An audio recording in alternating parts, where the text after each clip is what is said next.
Good evening. This is my second half hour, and it's still books and things with Tom, but this is for the Denison Farm Market.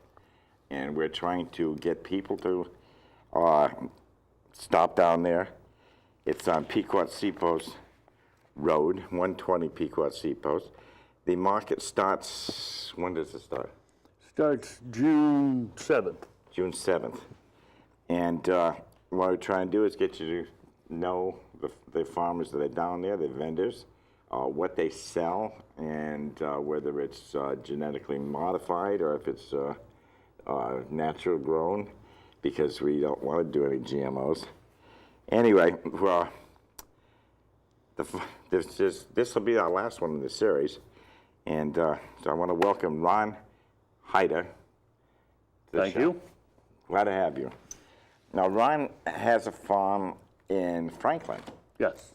And how long have you been farming?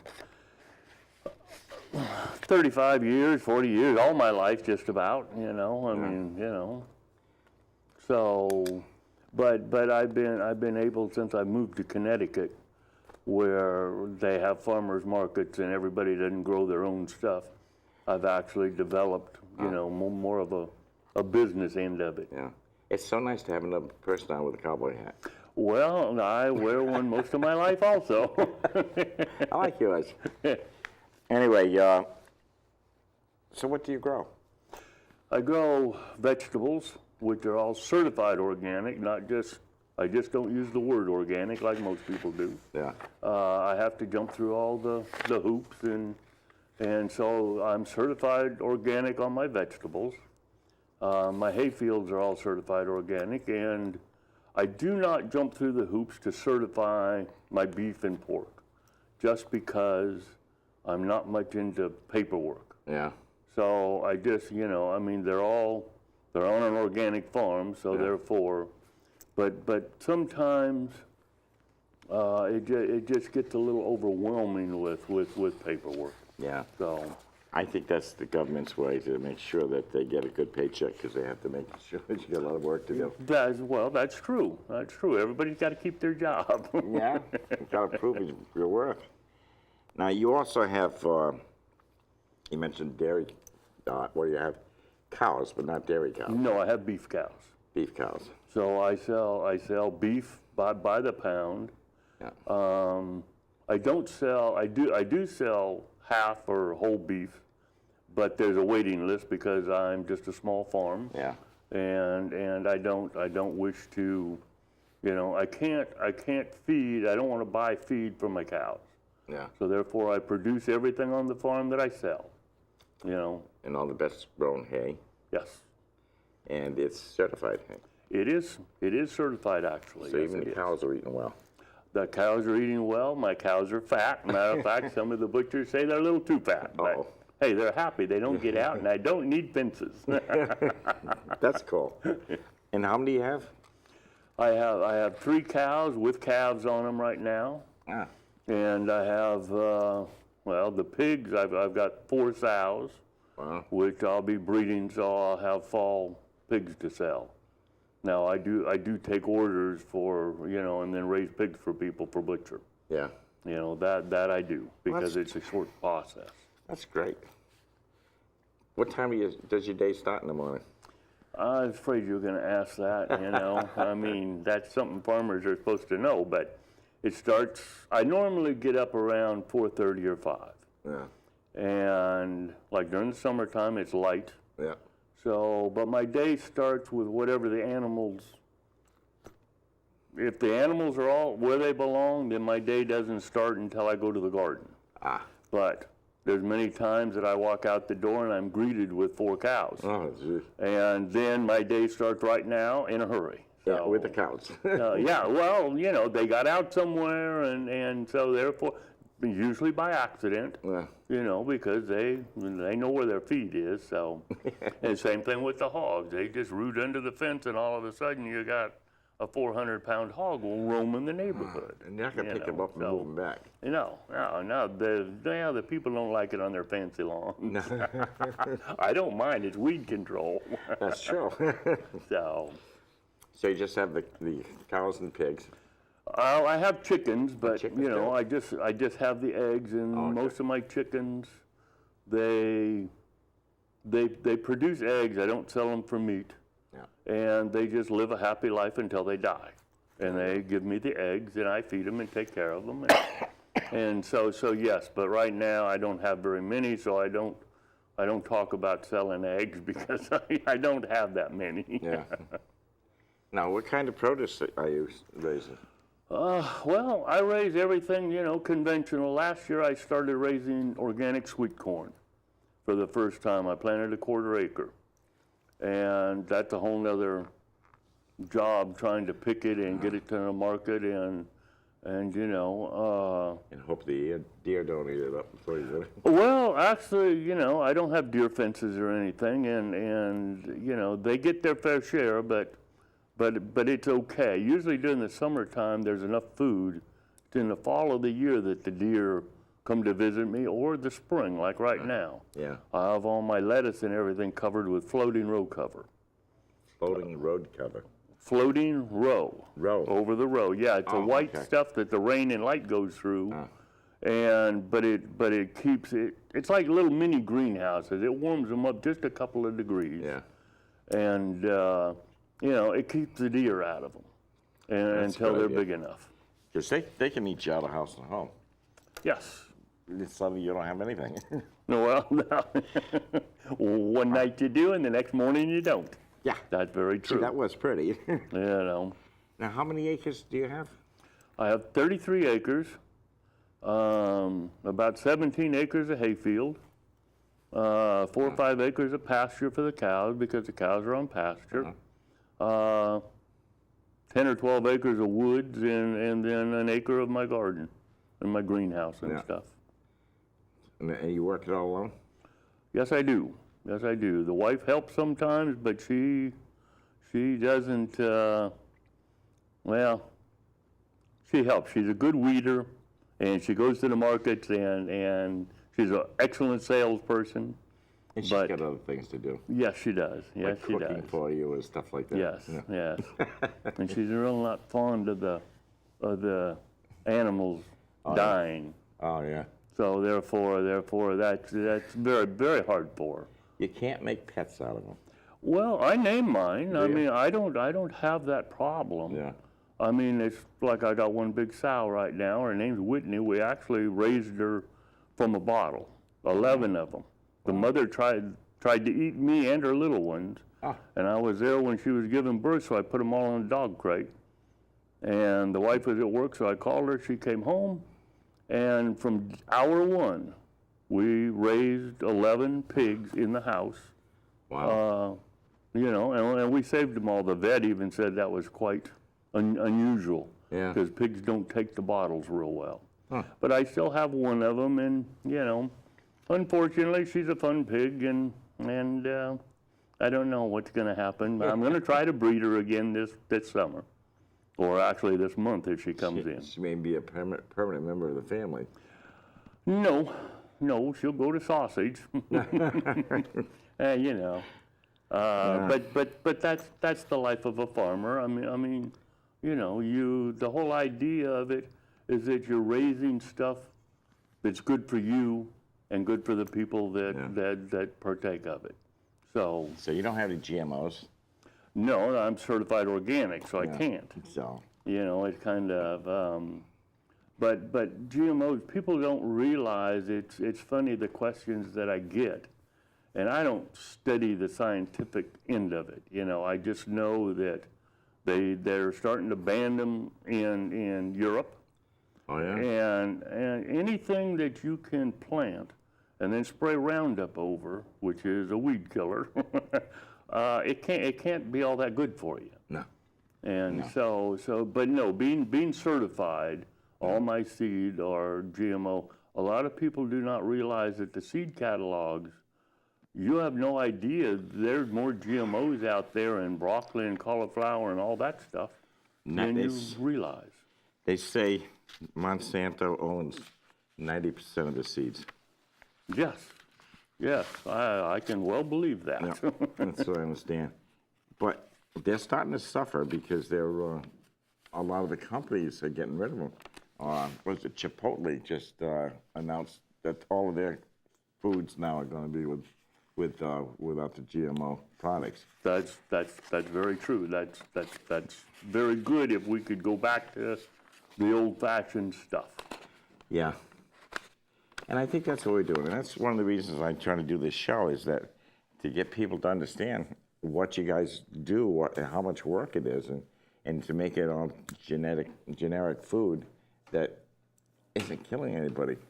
I don't know if you use pesticides, but usually it's no pesticides, and they try to keep everything. Well, you have to use something. Yeah. I mean, basically, through my certification, of course, whatever I use must be certified. Right. And that's through OMRI, as they call it. But there's a process. I have to show that I went out and picked the bugs, literally like potato beetles off or squash beetles. How many that I picked? Really? Each morning. Oh yes. And then when they get ahead of me, because they do, then they allow me to a certified substance that will help me. But I cannot use it. You can't go out and spray this stuff every day. Yeah. In other words, it's very limited, and people don't realize that, you know.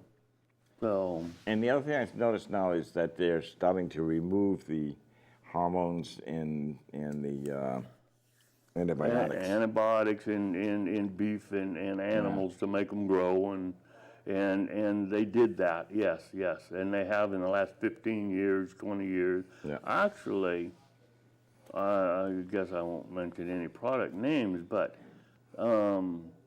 there's commercials that say that they're antibiotic and hormone free. Well, actually, the federal law prohibits that in chickens and beef now.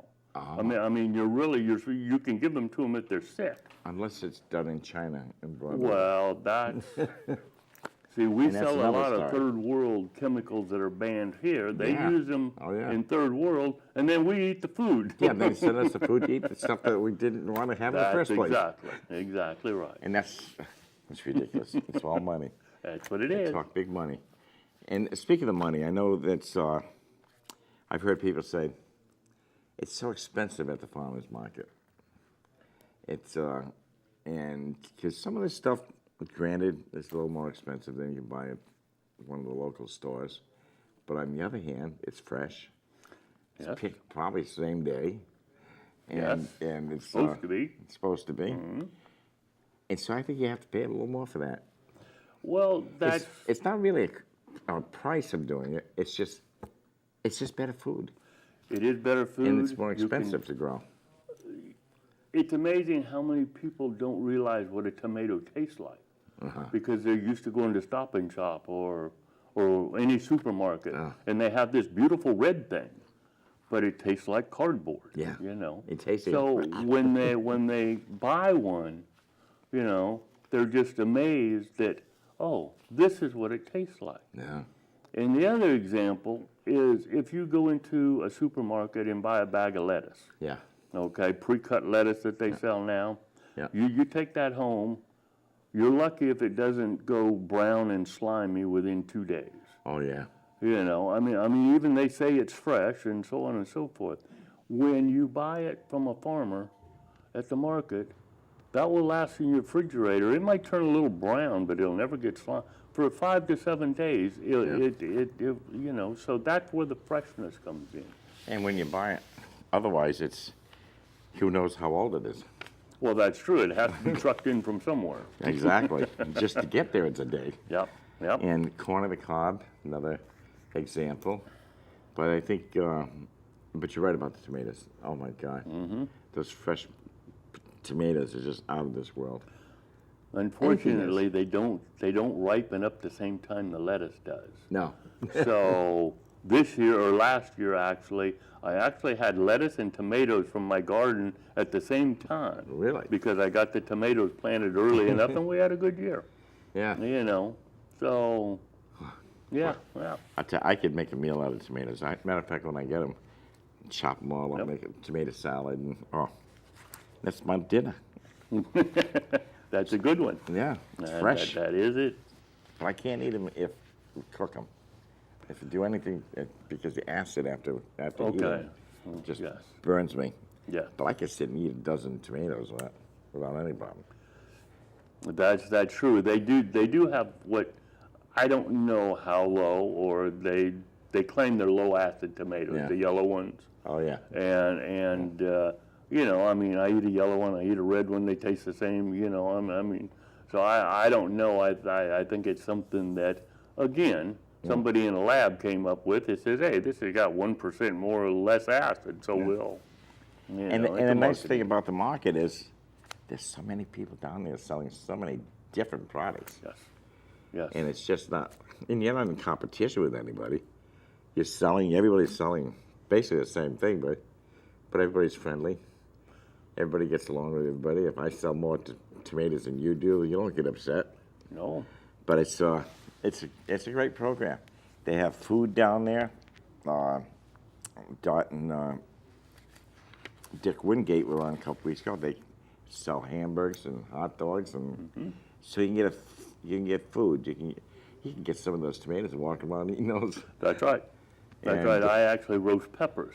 Do you? When the shishito pepper is a Japanese hors d'oeuvre pepper, Yeah.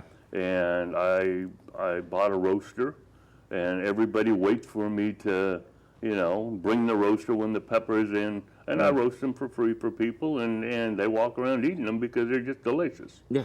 So- and by the time they get out of there, they're gonna come back and buy some more. That's it. That's it. And also, well, Larry Davis that you had on. Yeah. He yells at me every time I don't bring it when he has sweet corn, because the ones that aren't perfectly to sell, he'll bring over and he'll have me roast them Oh, is that right? and give them back to him, and of course I get one out of it. And Of course. so we all get along, we all share. Yes, we do. And there's usually entertainment. Yes, You have Craig Craig Edwards, Edwards out there. He plays his banjo and banjo, fiddle, and guitar, and then he's brought a piece of wood that he can make it sound like drums. oh, really? Yep, He's good. He's a good entertainer. he is. But the market is a life of its own. It's people walking around and people are smiling and happy walking around there. And they're trying to build it up and get some more people in there. And so we're hoping that you'll get down and try out the market when it opens and find out that a lot of good things there, and talk to some of these farmers, because you'll probably learn something. Well, at least or get a good reassure what you might already know. Or get a good story. anyway. You know, yes, very true. Whit Davis is Very good for true. that. If we don't know, well, we'll have a story for you anyway. Yeah. But Might have blemish it a little. But it's an experience to do it. It's because you go around and everybody's talking, and they have because this is the last show, I can mention some of the other things that are down there. There's a lemonade stand. There's bread and cookies, and let's see, flatland alpacas. Yep. And that'll be interesting. So some of these people just couldn't get on the show because they're in the middle of planting or middle of whatever, and I was very fortunate to get you on, and I'm happy because this is what it's all about, is to be able to understand more of what's going on in the farmers' world and how much work it is and how expensive it is to be a farmer. Well, it is, with fuel costs and seed costs, and everybody, you know, would like to lower things to match. I mean, we're not in competition with any supermarkets. Yeah.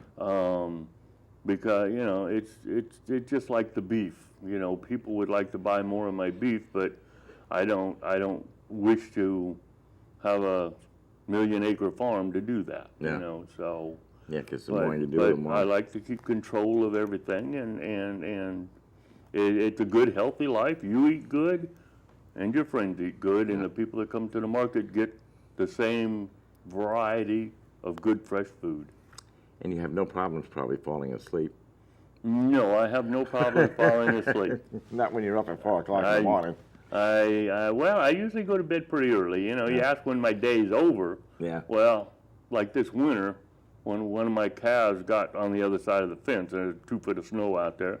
Well, at 10 o'clock at night, I have to go figure out because mom's crying. Yeah. And, you know, so, yes. But normally, as soon as sunset comes in, you know, 8, 9 o'clock, I'm in bed, I'm sleeping, I get my sleep. So you don't stay up and watch Jimmy Fallon or... No, I do not. I'm real hard pressed to watch Survivor. Yeah. Because I'm a survivor. But it's a good life. You know, It's a good life. It is. And you don't have to... Well, I was going to say you don't have to punch a clock, but you got a pretty steady time to be out there because of the animals.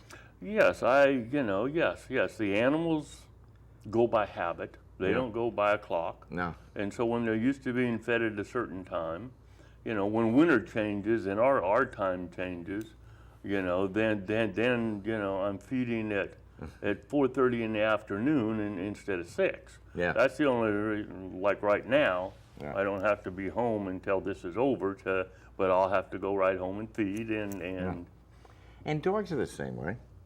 Yep. They know when you're supposed to be feeding them. Oh, yeah. They'll stand there and bark. You go, okay. And animals, I mean, they're all trained, so they know when they're supposed to be fed. Yeah, well, yeah, they just go by when the sun comes up, when the sun goes down. Doesn't matter if the days are shorter or longer to them. They just know when they're, you know, hey, where is he? And they let you know. Oh, yeah. If I walk out the door and I'm half an hour late, I hear mooing. You know, so, yeah, well. That's cool. But but anyway, who else we got out there? We got the Davis Farm, and North Stonington Congregational Church with those pies. Oh, Yes. my God. Yep. Excellent pies. He brings, what, 15, 20 pies? Yeah, and usually he has to sit the last hour with no pies. It's amazing. They are absolutely the best pies. You got to get down and try their pies. But they make them at the North Stonington Congregational Church, and Jim brings them down and sells them off the back of his car. And like you say, 2 or 3 hours.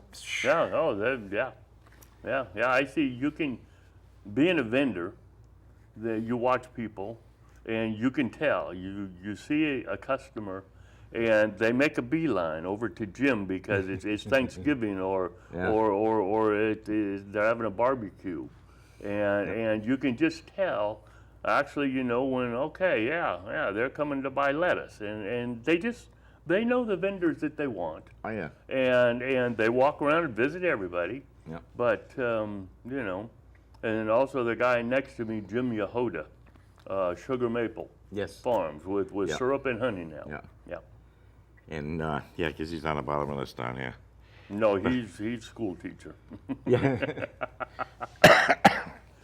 But there's so many great things down there. That lady that does the baking, how much some of that stuff to kill for? Bread and cookies. I know. Yeah, bread and cookies. Excellent food. So go down there hungry, grab a cheeseburger from the Stony Ledge, and then go down and grab some meat to take home with you. And anything else you'd like to talk about? Well, I mean, if we're going to mention things, I think I said in my paper, I also do a market on Saturday in Lebanon. Oh, okay. And I was going to wear my Lebanon Farm Market shirt because we get one. And I didn't think that would be appropriate because I'm supposed to be pushing Denison today.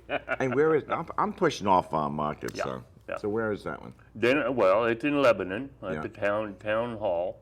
Okay. It's on the green at the town hall. It's on Saturday from 9 in the morning to noon. It's a morning market. And actually at that market I do cook. I don't step on other people's toes at Denison because Stony Ledge cooks. Yeah. So I don't, even though we both sell beef. Yeah. But at the Lebanon one, I do. I make a sausage and egg biscuit because it's a morning market. Mm-hmm. And then about 11 o'clock, I start cooking hamburgers for people, you know. Because nobody wants a hamburger at 9 in the morning. No. So I get to sell pork that way and sausage and stuff. So. Yeah. But a couple eggs yes. to go with it. That's what I'm saving the eggs for. That's great. I think we are getting more and more close to the farmers and the natural foods rather than getting away, because I think we've gone a long way from it, because we used to, I know my mother cooked fresh foods all the time because that's all we had. That's, yeah. And now we're getting back to that. And I think it's so great. And people are finding out what foods are really like. And they look at it as something, what is that? Exactly. And of course, like we all were raised, you know, your mother, taste it. No, I'm not tasting that. Yeah. You taste it, and all of a sudden you have a new flavor in your arsenal to that. I want that kohlrabi is an excellent example of that. Really? You see them in the stores occasionally, and they look like an apple with leaves growing out of them, little spudniks. Huh. But they're all edible. The leaves are edible. Yeah. And you know, you peel them and you slice them up and you eat them raw, and they've got this nice nutty crunch. You know, I mean, I give samples away. And what's it called? Kohlrabi. Kohlrabi. Kohlrabi. Just like Cole's Market and Rabbi. Huh. I'll have to watch for that. Yeah. Yep. Because I think now, a couple of weeks ago, Dick had showed me some arugula. I don't think I've ever had arugula, and just pulled a piece off here, tried that, and I go, wow, that's delicious. Yep. Yes.